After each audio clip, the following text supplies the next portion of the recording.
Trading और investing in stock market is subject to market risk. Share market में trade या invest करना बाजार जोखिम के अधीन होता है। अब हम अपने सेकंड ग्रीक यानी कि गामा की बात करेंगे। गामा को भी मैं आपको इसी एग्जांपल में समझा देता हूँ कि गामा क्या चीज़ होती है और जो ग्रीक है गामा ये क्या हमें डिनोट करता है, इससे हमें किस फिगर के बारे में पता लगता है। देखिए ये सबसे पहले हमने जो बात की थी कि जो स्टॉक है XYZ उसका जो करंट मार्केट प्राइस है 100 रुपये से 1 पॉइंट की अगर उसमें मूवमेंट आ जाए, यानी 1 रुपये से वो स्टॉक बढ़ जाए या कम हो जाए, तो उसकी वजह से 1 पॉइंट मूवमेंट होने की वजह से ये जो ऑप्शंस के प्रीमियम होते हैं कॉल या पुट में, उसमें कितना कितना चेंज आएगा in the money out of the money के केस में, वो जो फिगर हमें पता लगती है वो डेल्टा से पता लगती है। क्लियर है, वो जो फिगर है हमें डेल्टा से पता लगती है। बट यहाँ पे एक चीज़ नोट करने वाली है कि ये जो डेल्टा है ये फिक्स वैल्यू नहीं है, ये भी मतलब यानी कि स्टेबल नहीं है, ये इसकी वैल्यूज़ जो हैं ये चेंज होती रहती हैं।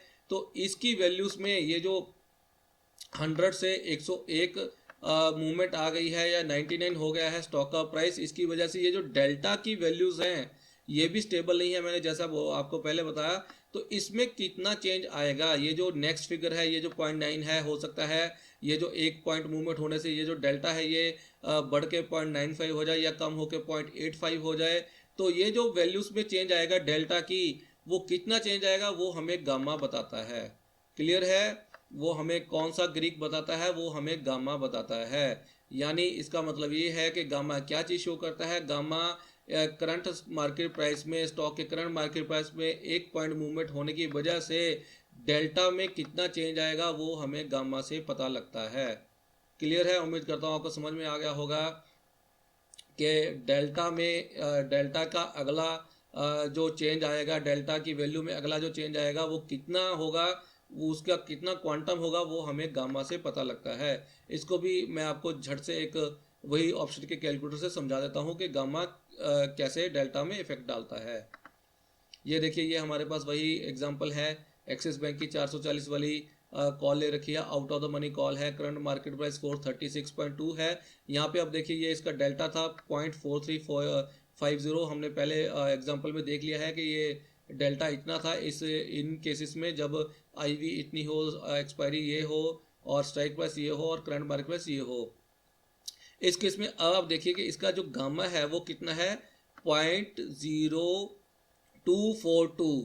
क्लियर है, 0.0242। ये गामा क्या है, ये इतनी वैल्यू से ये डेल्टा की अगली फिगर आ जाएगी। अगर इस वाले करंट मार्केट प्राइस में 1 रुपया बढ़ जाता है, यानी ये 437.20 हो जाता है, तो ये जो डेल्टा है 0.4350 ये इस वैल्यू से बढ़ जाएगा। इसमें अगर हम ये वाली वैल्यू गामा की ऐड कर देंगे तो इसका अगली फिगर आ जाएगी जब ये स्टॉक का करंट मार्केट प्राइस 437.20 हो जाएगा। और अगर इसका प्राइस जो है 435.20 हो जाए, 1 रुपये कम होके, तो ये जो डेल्टा की फिगर है 0.4350 वो इस वैल्यू से कम हो जाएगी। तो गामा हमें क्या चीज़ शो करता है, वो डेल्टा में कितना चेंज होगा 1 रुपये स्टॉक के प्राइस में मूव होने से, वो हमें गामा से पता लगता है। क्लियर है, ये हम यहाँ पे 1 रुपया बढ़ा के देख लेते हैं, यहाँ पे हम 437.20 कर लेते हैं।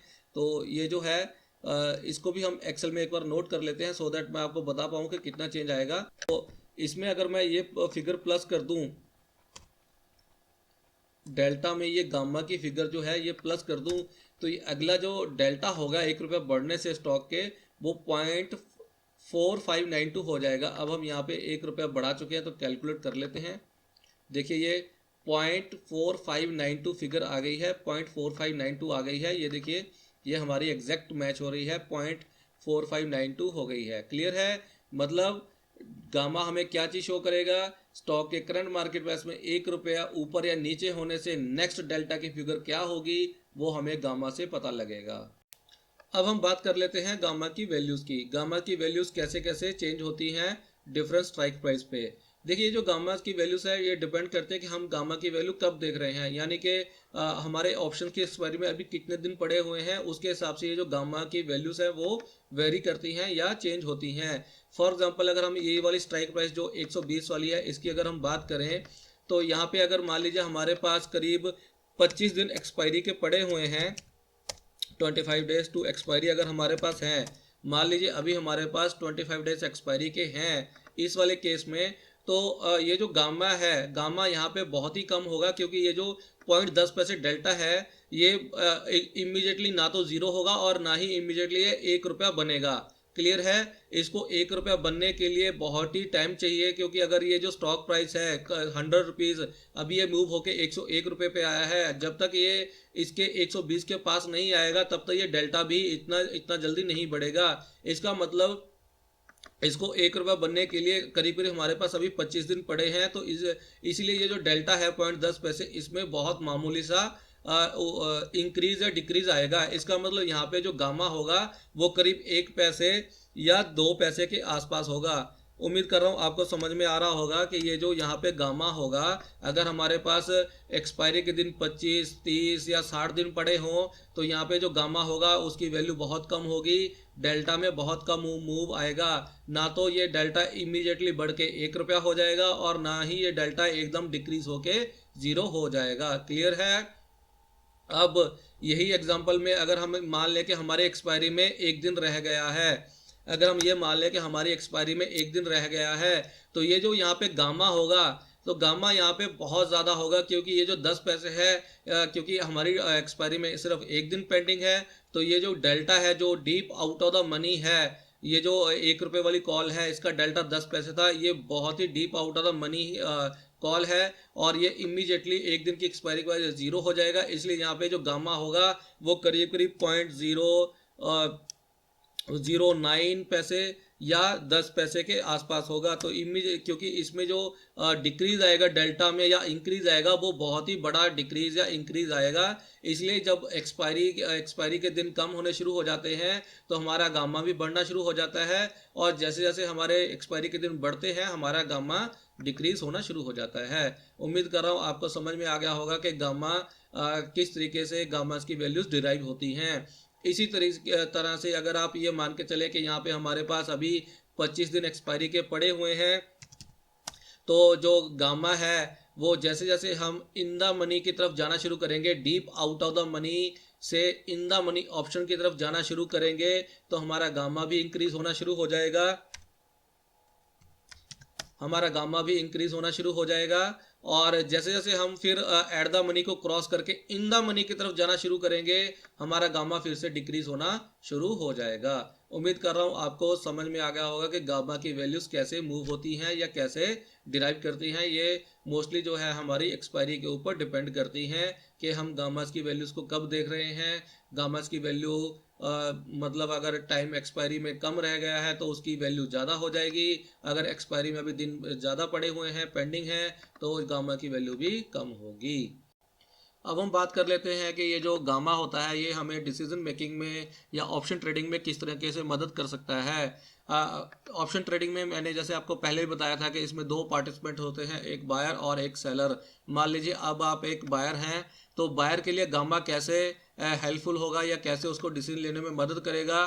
तो अगर किसी स्ट्राइक प्राइस का गामा हायर होगा तो वो आपका फ्रेंड हो सकता है, वो आपका दोस्त हो सकता है, वो आपके लिए फेवरेबल हो सकता है high gamma, as long as आपका अगर फॉरकास्ट सही हो। मतलब अगर आपने किसी स्टॉक की अगर आपने कोई कॉल बाय की है और उसका प्राइस अगर ऊपर मूव होना शुरू हो जाए, इसका मतलब आपकी फॉरकास्ट जो आपने भविष्यवाणी की थी वो सही थी। तो जिस भी स्ट्राइक प्राइस में आपने ट्रेड किया होगा अगर उसका गामा हाई होगा तो इसका मतलब गामा हाई होने की वजह से उसके डेल्टा में मूवमेंट ज़्यादा आएगी, डेल्टा में ज़्यादा मूवमेंट आने की बजाय जो उसका ऑप्शन का प्रीमियम होगा वो भी जल्दी से इन द मनी होगा और उसमें भी मूवमेंट ज़्यादा आएगी, जिसके वजह से आपको प्रॉफिट हो सकता है। बट इसी केस को अगर आप रिवर्स केस में देखें कि जो आपने सोच के चले थे कि स्टॉक में मूवमेंट आएगी ऊपर की तरफ और उसमें अगर रिवर्सल मूवमेंट आ जाती है तो यही जो हाई गामा होता है वो आपका एनिमी भी हो सकता है।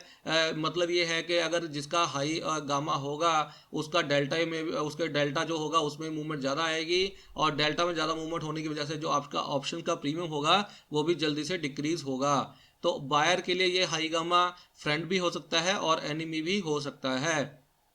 इसी तरीके से अगर आप ऑप्शन सेलर हैं तो ये जो हाई गामा है वो आपका फ्रेंड हो सकता है। अगर आपने जो फॉरकास्ट की है, मान लीजिए आपने कॉल्स को सेल कर दिया है या राइट कर दिया है, और अगर शेयर में गिरावट आ जाती है, तो जिसका हाई गामा होगा, जिस स्ट्राइक प्राइस में आपने ट्रेड किया है, अगर उसका गामा हाई होगा तो उसके डेल्टा में भी ज़्यादा मूवमेंट आएगी। डेल्टा में ज़्यादा मूवमेंट होने की वजह से जो उसकी कॉल के जो प्राइसेस होंगे वो जल्दी से डिक्रीज होंगे, और डिक्रीज होने की वजह से आपको जो है वो प्रॉफिट होगा।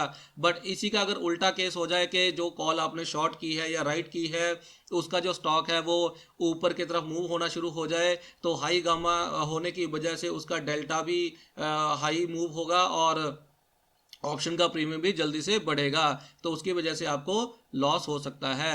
तो इस तरह से गामा जो है हमें डिसीजन मेकिंग में मदद करता है। हाई गामा का मतलब ऑप्शन प्रीमियम में जल्दी से मूवमेंट आएगी, और लो गामा का मतलब ऑप्शन प्रीमियम में कम मूवमेंट आएगी। ट्रेडिंग और investing in stock market is subject to market risk. Share market में ट्रेड या इन्वेस्ट करना बाजार जोखिम के अधीन होता है।